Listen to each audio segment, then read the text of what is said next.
Today I'm going to be going over how you would set up PTO on your admin account for OnTheClock. So you would want to log in as either an admin or a manager to add your PTO into the system for your employees. And where we would go to add PTO for our employees would be the employee icon up here. And we can either view full employee list or we can just click an employee. I'm going to just view my employee list. So I'm going to go ahead and I'm just going to click on one of my employees in here, and that's going to bring me into the employee profile. So up at the top, you'll notice that General is highlighted. I'm just going to move over to PTO settings. So in my PTO settings, this is where I can actually set up my paid time off rules. So we do offer the 4 basic categories: vacation, sick, holiday, and personal. I did input some basic information in here. And just so that you have some background, my pay period type is bi-weekly. So I went ahead and I set my rule to be accrue X hours per pay period. And I'm accruing at 3.08, which is 80 hours for the year. So I did my start accruing date on 1/1/2020 and my stop accruing date on 12/31/2020. We do have different options in here. We have basic standard accruing options. The very first one's going to be an allotment, so that would be front loading for the beginning of the year. So that would be like 40 hours for your employees. You would just put that up front. They can use it at any time. You could do accrue X hours per regular hour worked. This means that we're only accruing on regular hours, not overtime hours. That's not included in your regular hours. Accrue X% of regular hours worked, so you're accruing a percentage of the amount of regular hours that you have worked. Then we also have accrue X hours per pay period, which is how I currently have mine set up. And then we have accrue X hours per every hour worked. This one's going to include overtime. So this would include your overtime hours, and it would pull based on that. For holiday, I have my holiday set up as an allotment, and they're allotted 56 hours per year, so that's 7 holidays that my employee is going to be receiving with my start and my stop date. In OnTheClock, it is best practice to do 1 year at a time. That's how you're going to get your most accurate calculations. My sick time, I put in a rule for accrue X hours per regular hour worked. I know that a lot of people's sick rules include that you accrue 1 hour per X amount of hours worked. In this example, it is set up to accrue 1 hour per 30 hours worked. So I'm accruing at 0.0333, and you'll notice right here that my PTO is out of date. I'll show you how that's going to look in just a second. Some other things to note on this page is we have a previous balance. So if you were moving into the new year and somebody had a balance that was left over and you allow in your policy for carry forward, you could actually enter that amount of hours here. Now if they went negative and you're going to dock that from them, you can just add a negative value right here. So you could actually put like a negative number in here, and then it would just go ahead and subtract that from their balance. And then they would have to come out of the negative as they accrue. So once you go through and you set up these categories, you would just go ahead and hit Save Settings. So another place where we can view employee PTO in our admin or manager profiles is with this airplane icon that's marked PTO. We have current PTO and requests. So this is it, my first employee, test employee. Notice that there's a red warning here. It says PTO setup may be out of date. Please review employee PTO rules to ensure dates are for the current year.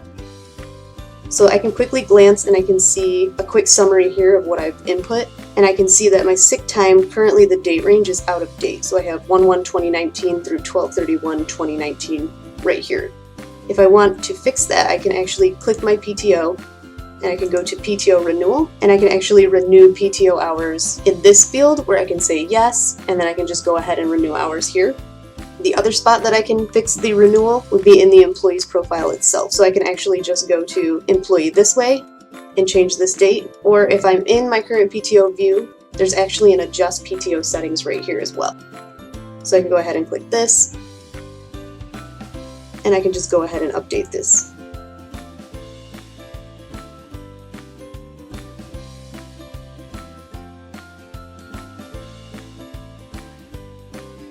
And then I can save my settings. Okay, so now when I go back, I can see that my employee has accrued some time. I no longer have that warning. Then if you scroll down, you can see PTO requests. So I can actually see that there's a pending request for test employee. And I can open this up and I can just check this out. I can see that the status is pending. I can see what date they submitted this on. And I can see how much time they're requesting. I can even mark this as unpaid if they chose to have this as unpaid time. You can leave a note, and then you can hit approve or deny. And the employee will actually be notified. I'm just going to cancel out of that. So next on our PTO dropdown, we have the PTO renewal area. Like I said, this is where you can actually come in and see when people are due for renewal. You can say yes up here, and then you would turn the slider to green, and then you can roll forward their hours. We also have a PTO calendar. So on our PTO calendar, we actually have a quick view of what is happening with all of our employees' PTO. Over here you'll notice we have different dates, so I could actually toggle between. I could change my date range up here. You could click on specific days. I can filter by just one employee, so I can filter by my test employee. I can filter by departments. I could say that I just want to see vacation. It looks like this employee doesn't have any. I could say sick, and I can just customize this how I see fit. And then you can also see everybody all at once, and it's just going to block off the time that they're taking. Also from the calendar view, you can actually click on the request and it'll bring you into the approval process. So I can actually hit approve, and then we'll see how that updates. Notice how it turns green. So now this is an approved PTO request. And I can do the same thing for anything that's pending or approved in here. And it just gives me a heads up and an idea of what's going on. So if I scroll down for this employee, I can see that I have an issue. It says one or more issues may exist. This request will cause PTO to be overdrawn. So we do allow for employees to request more than what they have available, but we do warn you. So in order to continue, if you do allow for that, you would have to go ahead and say, do you want to continue anyway, and check that box. And then it's going to give you the options to approve or deny. So I'm going to go ahead and approve. And then we can see that that turns green. Now once you approve time cards, we actually create these time card entries for you automatically. So I'm just going to go to the time period where it was approved. So now we can see that these are test employee 2's time cards that I have approved, and they ended up under vacation. So now I'm going to bring over the employee side of this, just so that you get an idea. So right here I have my employee. I'm going to log in as the employee. If you have PTO turned on for an employee, they have a PTO airplane icon similar to yours. Here you can see that they have the same kind of summary going on, and they can see how they're accruing, what they have, what's remaining. And they also have the ability to submit a request, and they can also check up on the status. So we can see that this was approved. If they hit request PTO, they can actually select the categories that you have gone ahead and entered in. So we'll just go ahead and just submit a request. They can leave you a message. It's optional, they don't need to. They'll click submit for approval, and then they're going to get a message that says your PTO has been submitted for approval. And then once that's complete, we can come back into here, current PTO and requests. And if I scroll down, we'll notice that we have another pending request in here. Then we can also check out our calendar again, and it shows up right in our calendar. So another thing that we can also do with PTO is in current PTO and requests, you can Excel export your data. So say that this was out of date, you wanted to just grab this information for your records. You can do an Excel export of this, and let me just show you what that would look like. And then this would be like your Excel export of the information, and you could just save that somewhere for your records so that you have it. And then if an employee was asking, you could bring this up and show them exactly what you had before you rolled over your new hours. So also under PTO is add bulk PTO. So I mentioned how we can set up holidays in here. We can actually bulk add holidays up front for employees. So under step 1, I can just select my employees, and I can select a year.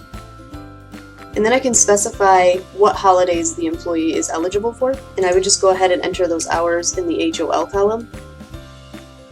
And it could be anything that you recognize, don't recognize. We kind of spell out some basic ones here. Yours may differ.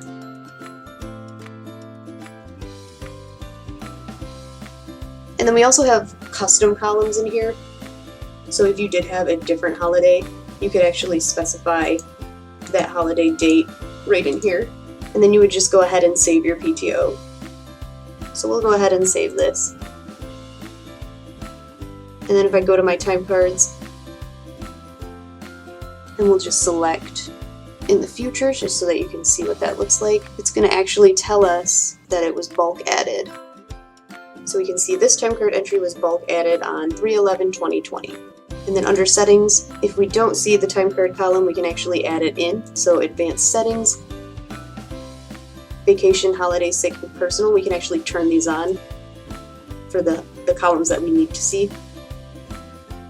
And you could even rename these. So I know it's becoming a common practice where maybe we're not splitting them anymore. We're not doing vacation, holiday, sick, and personal, but maybe we're lumping them together and we're just calling it PTO. We could actually change this name and it would change for everyone across the board. And we would just hit save settings and that'll update. So holidays appeared, now vacation just says PTO. And those are the basics on how you would get PTO started in your account with OnTheClock. If you do have any questions, you can ask in the chat box, and then I can go ahead and go over those now. Also, I want you to know you will get a replay video of this webinar that you're able to view at any time, and you'll also be able to interactively ask questions there, and those will send back to support, or we can answer those questions as well. Okay, well that concludes the webinar. If you do have any questions, like I said, go ahead and ask them in that replay video. Everyone who registered will get a copy of the webinar that they can ask questions on. Thank you.